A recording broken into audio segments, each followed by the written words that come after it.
Hi Leo, this is Jav. Welcome po sa ating channel. Gamitin ang reading na ito bilang gabay lamang. Kung naka-resonate kayo, comment down. Tandaan, ito ay channel reading po. Kunin nyo lang po kung ano ang naka-resonate sa iyo. This is for you, Leo.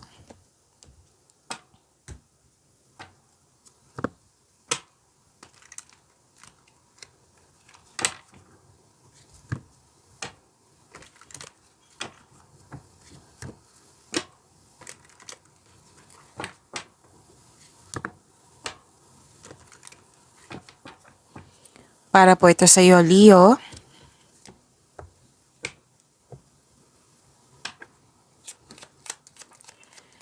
Maraming salamat po sa inyong patuloy na suporta, sa mga nag-donate, sa mga hindi nag-skip ng ads, maraming salamat po. Sa mga hindi pa nag-subscribe, subscribe na po kayo at click bell notification para malaman nyo na may bago tayong video. Para sa mga gustong magpa-reading, comment po kayo ng personal reading. Again, comment kayo ng personal reading and check my reply sa comment section.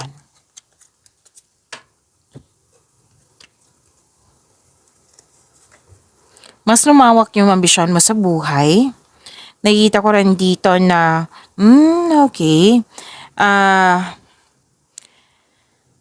Leo, kasi nakikita ko dito na may rivalry. Pwedeng lumabas ito sa first upload mo kahapon. Kung nanood kayo.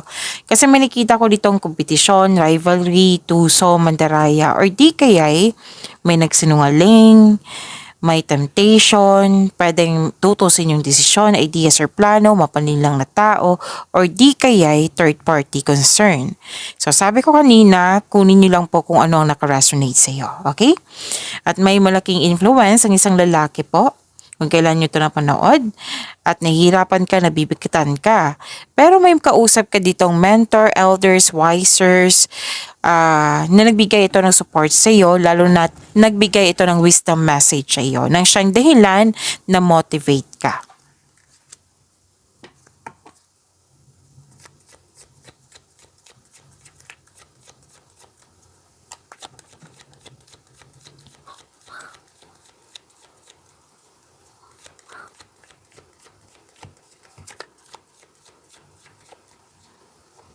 Energy po ni Leo.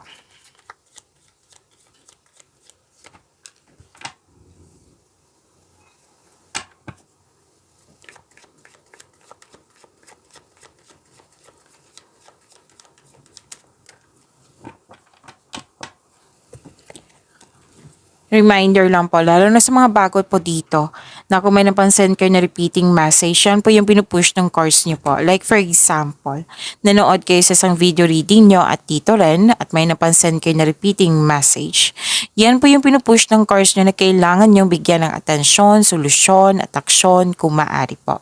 So, na yung energy ni Leo. By the way, Leo, after ni Capricorn, kasi Aries, Leo, Sagittarius, Taurus, Virgo, Capricorn.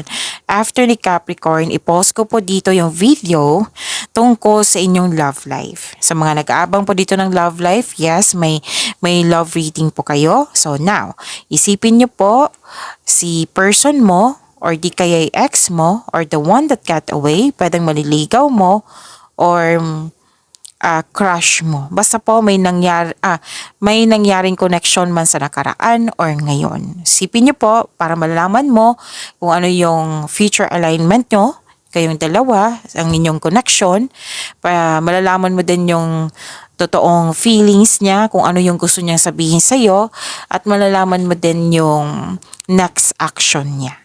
Okay? So, see you po after ni Capricorn. Hindi ko alam kung ano po yung oras, basta after po ni Capricorn. Okay? It might be 9 p.m. to 12 midnight. Okay? So, see you po mamaya.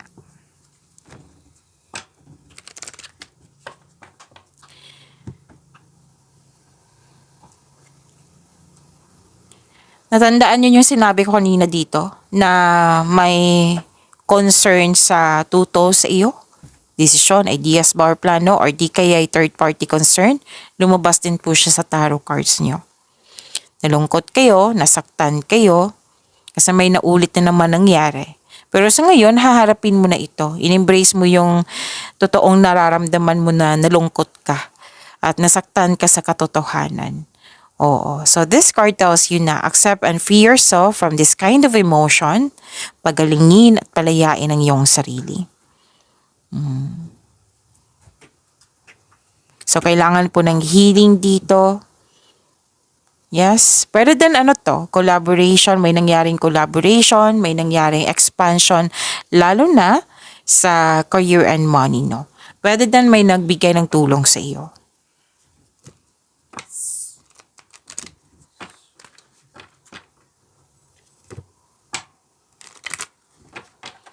Awakening, self-assessment. Yes, this is ending with new beginning. You have the power na. You are very confident. Nagkaroon ng transformation po.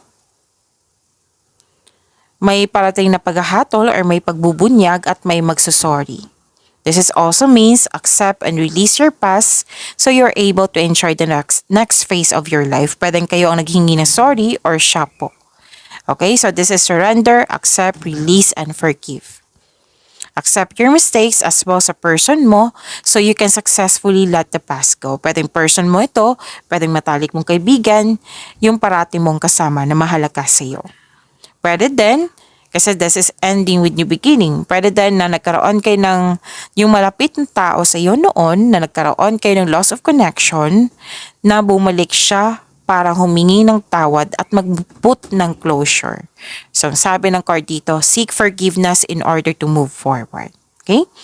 And mag-focus kayo sa pag-release sa nakaraan at mag-move forward kayo into a new, more successful period. Yes, may success ako nakikita dito, lalo na't may financial growth.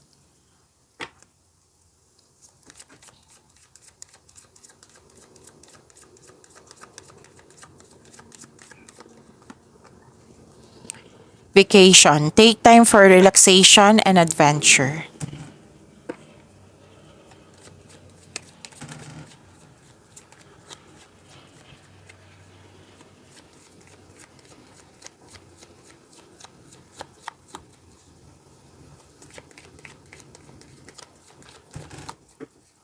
Career and money ni Leo.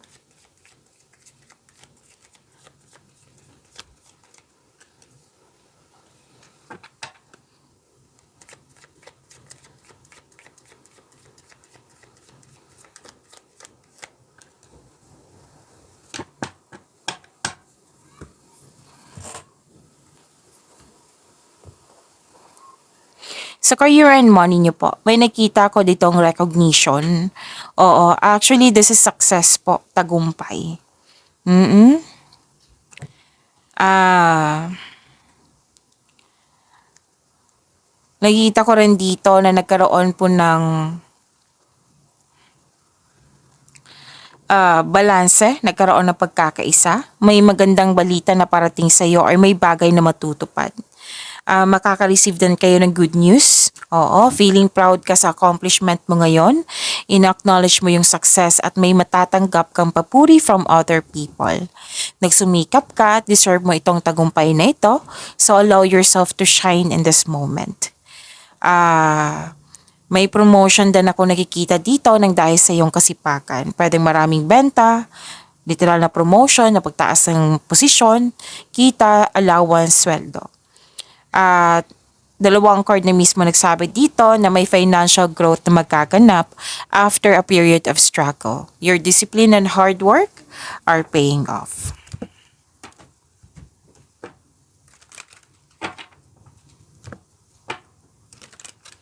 May nakita lang ako dito na para kang feeling stuck sa isang sitwasyon, sa isang bagay or sa isang tao. Pero sabi ng card dito, kayo lang po ang makakawala dyan.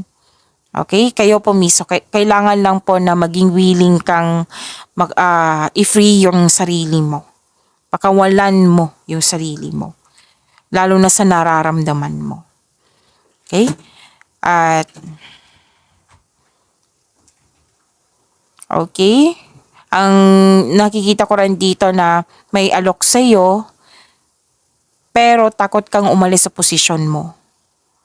Okay? So, pag-isipan niya ng mabuti. So, humingi kayo ng guide kay God para mapalaya mo ang sarili mo sa takot na nararamdaman mo or alinlangan. So, this card asks you to change something and step forward towards to your goal.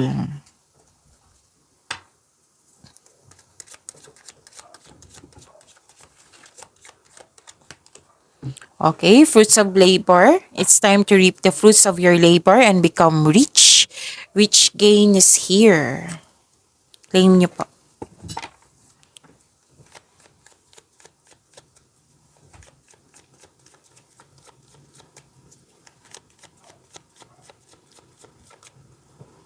Love life, self-love, partnership, and romance ni Leo.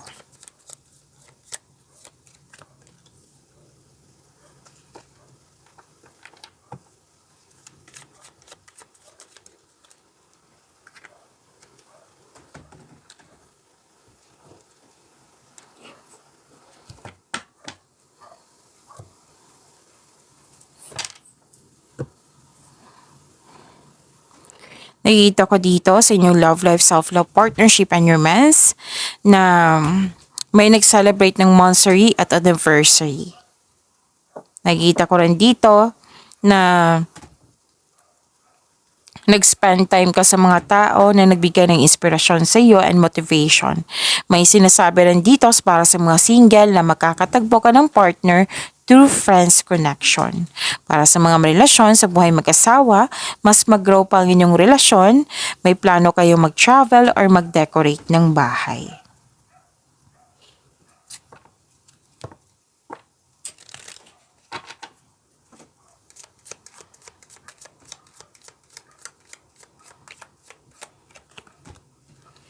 Leave your fears behind. They are stopping this relationship from blossoming. Pagyamanin niyo po yung blessings na binigay sa inyo. Leo, see you po mamaya ni after Capricorn for your love reading and see you tomorrow. Maraming salamat po.